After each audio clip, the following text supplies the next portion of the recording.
Hello everyone, welcome back to my channel. আজকে আমি আপনাদের সকলের সাথে শেয়ার করতে চলেছি বানানা কেক রেসিপি।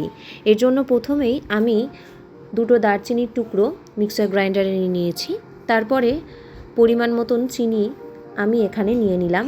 আমি এখানে মোটামুটি 1 কাপের একটু কম চিনি অ্যাড করেছি, যেহেতু এখানে আমি 4টে বানানা ইউজ করছি। চিনি আর দারচিনিটাকে ভালোভাবে গুঁড়ো করে নেওয়ার পর তার মধ্যে পিস পিস করে কেটে রাখা কলাগুলো দিয়ে দিলাম। তারপর আবার মিক্সড করে নিলাম। গ্রেট করে নেওয়া হয়ে যাওয়ার পর দিয়ে দিচ্ছি 3-4 চামচ দুধ। আর তারপরে আবার ভালোভাবে জিনিসগুলোকে মিশিয়ে নেওয়ার পর একটা কাচের বোলে আমি ঢেলে নিচ্ছি। দিয়ে দিচ্ছি 4 চামচ মতো কোকো পাউডার। তারপর ওই কাচের বাটির মধ্যেই সমস্ত কিছু ভালোভাবে মিশিয়ে নিচ্ছি। এবার এর মধ্যে অ্যাড করে দেব ময়দা। আমি এখানে 2 কাপ মতো ময়দা ব্যবহার করেছি। ময়দাটাকে আমি ভালোভাবে আবার মিশিয়ে নেব।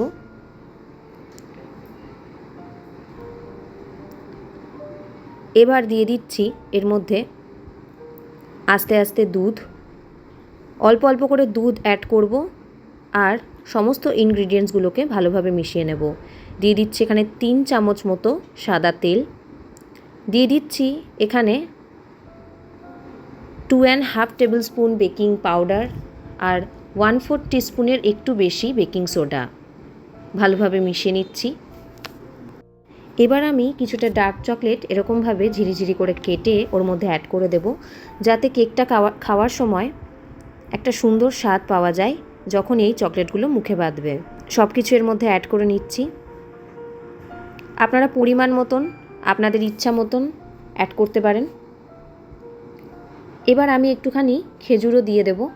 খেজুরের ভেতর থেকে বীজগুলোকে সরিয়ে নিয়ে ছোটো ছোটো পিস করে কেটে নেব আর তার মধ্যে, অর্থাৎ যেটা আমি কেক ব্যাটার বানিয়ে রেখেছি সেটার মধ্যে অ্যাড করে দেব। একটা কেক টিন নিয়ে নিয়েছি, তাতে অয়েল গ্রিস করে বাটার পেপার লাগিয়ে দেওয়া হয়েছে। পুরো কেক ব্যাটারটা এর মধ্যে ঢেলে দেব আর ওপর দিয়েও কিছুটা খেজুর আর ডার্ক চকলেট ছড়িয়ে দেব। এবার মাইক্রোওভেনে 180 ডিগ্রি টেম্পারেচারে টাইমারটা সেট করে নেব। আমি এখানে প্রায় 50 মিনিটের জন্য টাইমার দিয়ে নিয়েছিলাম, কারণ এই কেকটা হতে একটু টাইম লাগে যেহেতু এর মধ্যে বানানো রয়েছে। আর 50 মিনিট পরেই কেকটা ঠিক এরকম দুর্দান্ত রেডি হয়ে বেরোবে। এবার আস্তে আস্তে কেক টিন থেকে এটা বার করে নেব। চাকু দিয়ে আমাকে কিছু করতেই হয়নি, অটোমেটিক জিনিসটা উপর করতেই বেরিয়ে এসছে কেকটা। বাটার পেপারটাকে সরিয়ে নিয়ে এবার গরম গরম কেক আপনারা সার্ভ করতে পারেন, অথবা এটা ঠান্ডা হওয়ার পরেও আপনারা খেতে পারেন। বানানা কেক বা কলার কেক প্রচণ্ড পরিমাণে হেলদি হয়।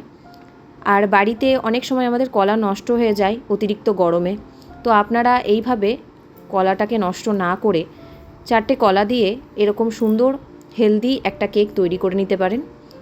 চকলেট ফ্লেভার হলে কেকটা আরও বেশি ভালো হয়, তাই জন্যই আমি চকলেট ফ্লেভার ব্যবহার করেছি, কোকো পাউডার ব্যবহার করেছি। আপনারা বুঝতেই পারছেন কেকের টেক্সচারটা কতটা ভালো হয়েছে। আজকের মতো এখানেই শেষ করছি। আশা করি আমার ভিডিওটা আপনাদের সকলের ভালো লেগেছে। সকলে ভালো থাকবেন। টাটা।